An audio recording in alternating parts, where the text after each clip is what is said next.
بسم اللہ الرحمن الرحیم۔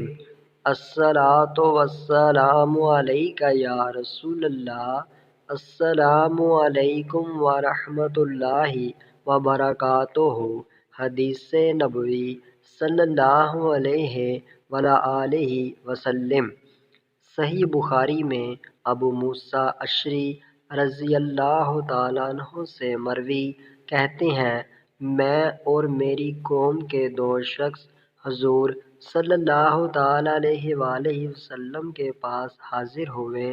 ایک نے کہا، یا رسول اللہ صلی اللہ تعالیٰ علیہ وآلہ وسلم، مجھے حاکم کر دیجئے، اور دوسرے نے بھی ایسا ہی کہا۔